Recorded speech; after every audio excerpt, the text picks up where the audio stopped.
अस्सलाम वालेकुम and welcome back. ICC cricket world cup 2023 जारी और सारी है। बीच में कुछ मैचेस की मैं वीडियो नहीं कर पाया, कुछ टेक्निकल इश्यूज थे, कुछ मेरे पास फैसिलिटीज़ मौजूद थी रिकॉर्डिंग के हवाले से वो कुछ अवेलेबल नहीं थी और उनका कुछ मसला था जिसकी वजह से मैं वीडियो रिकॉर्ड नहीं कर पाया। लेकिन आज हम लास्ट 3 मैचेस जो हुए हैं वर्ल्ड कप में उनको कवर करेंगे आज एक-एक करके। पहले बात कर लेते हैं पाकिस्तान वर्सेस नीदरलैंड के मैच में। तो पाकिस्तान ने वो मैच जीत तो लिया, हमने देखा कि एट द एंड कंफर्टेबली वो मैच जीत लिया और नेट रन रेट भी अपना इंप्रूव कर लिया। लेकिन उस मैच में ज्यादा पॉजिटिव्स अगर हम देखे जाएं तो नीदरलैंड के लिए थे, क्योंकि नीदरलैंड ऐसी टीम है जिससे आप एक्सपेक्ट नहीं करते कि वो वर्ल्ड कप आगे जीतेगी या वर्ल्ड कप के लिए फेवरेट्स उनको काउंट नहीं किया जाता। लेकिन क्या होता है कि वो आके सरप्राइज कर जाती हैं एक दो अपोजिशंस को। जिस तरह ज्यादा दूर नहीं जाते हम तो वर्ल्ड T20 हुआ था 2022 में, जिसमें साउथ अफ्रीका को उन्होंने हराया था और वो ऐसा मैच था साउथ अफ्रीका के लिए डू और डाई, जिसके बाद ये हुआ था कि पाकिस्तान क्वालिफाई कर गई थी अगले राउंड के लिए। तो ये इस तरह की जो टीम होती है ये इस तरह के मसले खड़े कर सकती हैं बड़ी टीम्स के लिए। तो नेदरलैंड्स के लिए बास डे लिडे ने जिस तरह आउटस्टैंडिंग ऑलराउंड परफॉर्मेंस की है और पिछले एक साल से अगर हम देखें तो उसकी परफॉर्मेंसेस काफी ज्यादा रही हैं अपनी टीम के लिए। क्वालिफायर का जो स्टेज वो खेल के आए थे वहां पर जो उन्होंने परफॉर्मेंस दी उनकी बेस पे वो इस मेन इवेंट में शामिल हुए हैं और यहाँ पर भी देखें तो उन्होंने इम्प्रेस किया है। विद द बॉल उन्होंने 4 विकेटें ली और फिर बैटिंग में आके एक आउटस्टैंडिंग नॉक खेली। बहुत ही लीथल नजर आया जब वो बैटिंग कर रहे थे। ये प्रेशर नहीं लिया उन्होंने कि आगे पाकिस्तान की टीम है या कोई बड़ी टीम के खिलाफ खेल रहा हूँ। उन्होंने आके अपने जो टैलेंट है उसको बैक किया और रन किए और अपनी टीम के लिए एक अच्छी नॉक खेली। दो के वो जीत नहीं पाए लेकिन उनके लिए लर्निंग कर्व है और उन्होंने अपना टैलेंट इस स्टेज पे शो किया, ये उनके लिए बहुत बड़ी अचीवमेंट है।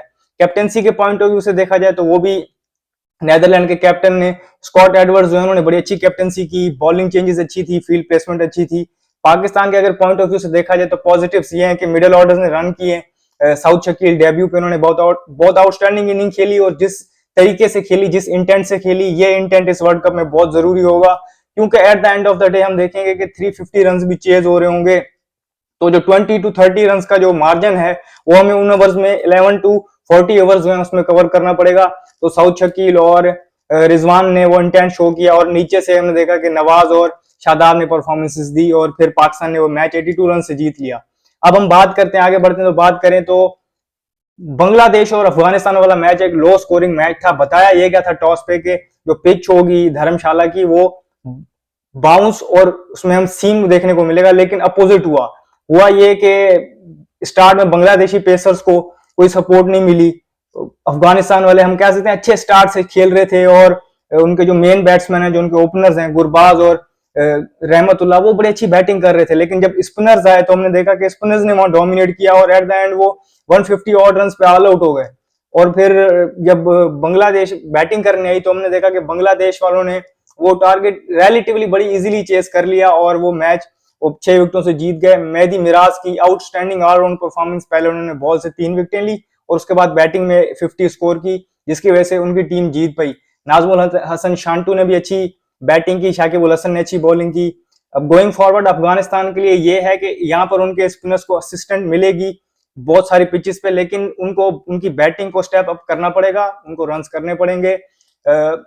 250 टू 60 उनके लिए होगा, जिन जहां पर अगर पिच असिस्ट कर रही है स्पिनर्स को वहां पर उनके लिए विनिंग टोटल होगा। लेकिन देखने को ये मिल रहा है कि यहाँ पर टीम्स 350 रेगुलरली कर रही हैं और 300 प्लस तो बहुत मजे से जा रहा है, तो उनके बैट्समैन को अपनी गेम को अप करना पड़ेगा। तीसरा मैच की बात करते हैं, श्रीलंका और साउथ अफ्रीका का मैच। इतना वन साइडेड वो मैच हुआ नहीं है, लेकिन बातें इस तरह हो रही हैं कि बहुत वन साइडेड हुआ है। मैं उससे बात आपको डिटेल बताता हूँ कि वन साइडेड मुझे क्यों नहीं लग रहा। 102 रन के मार्जिन से वो हार गए हैं साउथ श्रीलंका वाले, लेकिन इस तरह का नहीं है कि ये वन साइडेड था।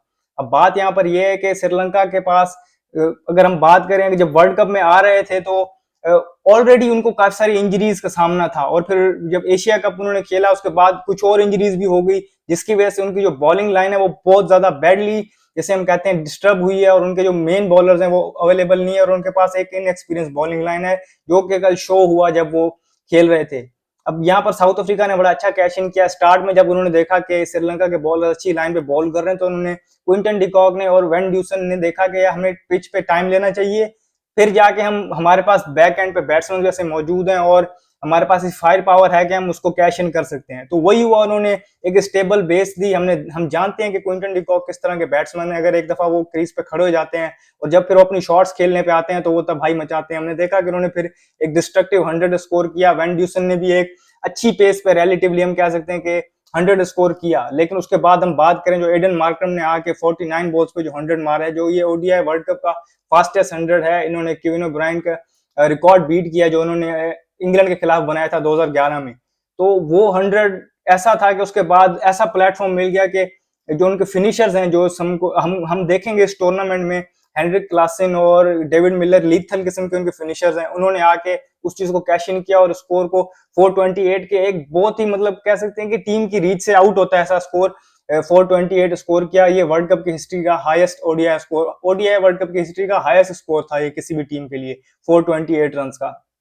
उसके बाद हम अगर बात करें श्रीलंका की, तो सबने ये माइंड में ये सोचा हुआ था कि श्रीलंका वाले जब आएंगे बैटिंग करने तो हो सकता है वो स्कोर बोर्ड का प्रेशर ले जाएं और वन साइडेड देखने को मुकाबला मिले, 150 या 200 पे वो आउट हो जाए। लेकिन ऐसा नहीं हुआ। कुशल मेंडिस के अलग प्लान्स थे। वो आया, उन्होंने अटैक किया साउथ अफ्रीकन बॉलर्स को। उनको पता था कि पिच मेरे मतलब की है और उन्होंने अपने स्ट्रोक्स खेले और बहुत ही आउटस्टैंडिंग बैटिंग की। 70 ऑड रन उन्होंने स्कोर की और एक मोमेंटम सेट कर दिया और एक स्टेटमेंट दी बाकी टीम्स को कि आप हमारी बॉलिंग को लेके अगर आप हम पे तनकीद करते हैं तो ठीक है, लेकिन हमारी बैटिंग गुड इनफ है, हम आपको सरप्राइज दे सकते हैं। और उन्होंने ये शो किया। उसके बाद चाहे श्रीलंका ने भी एक अच्छी इनिंग खेली और उनके लिए जो मच नीडेड इनिंग थी वो उनके कैप्टन दासन शनाका की थी, क्योंकि वो काफी अरसे से रन्स नहीं कर रहे थे। उनकी कैप्टनसी पे भी सवाल हो रहे थे और फिर उनकी पर्सनल परफॉर्मेंसेस भी ऐसी थी, तो ये इससे टीम अंडर प्रेशर जाती है। तो उनके लिए जो उन्होंने 50 स्कोर किए वो बहुत क्रूशल थी।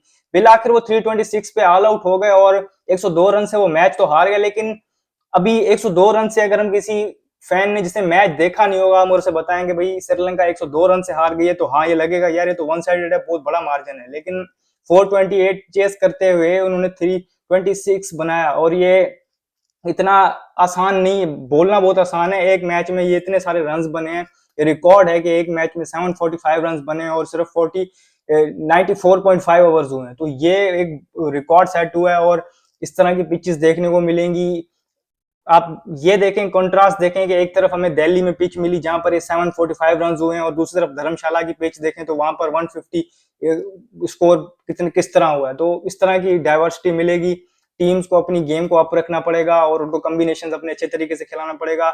मिडल ओवर्स जो टीम अच्छा खेलेगी बैटिंग या बॉलिंग में, 11 to 40 ओवर्स जो टीम कैश इन करेगी जब वो बैटिंग कर रही होगी या बॉलिंग टीम अगर विकेटें लेगी, उस टीम को बड़ा फायदा होगा। क्योंकि अगर आप उन ओवर्स में रन ना भी दें और अगर टीम के पास टूवर्ड्स द एंड अगर उनके पास विकेट्स इन हैंड है, तो हमने देखा जिस तरह साउथ अफ्रीका ने श्रीलंका का हशर किया है, बहुत सारी बॉलिंग लाइन का ये हशर होगा। क्योंकि फिर आपके हाथ में चीजें नहीं रहती, पिचेस इस तरह की हैं और फिर रन फेस्ट देखने को मिलेगा। तो विकेट्स, ये एक अच्छा प्लान है, विकेट्स लेनी चाहिए, ये एक मंत्र है। आपने मिडिल ओवर्स में विकेट लेनी है और अगर आप बैटिंग टीम है तो आपको 11 to 40 ओवर्स में जो एक एक्स्ट्रा फील्डर ऊपर है उसको कैश इन करना है और रन स्कोर करने हैं। इस तरह आप वर्ल्ड कप में आगे एक्सेल करेंगे।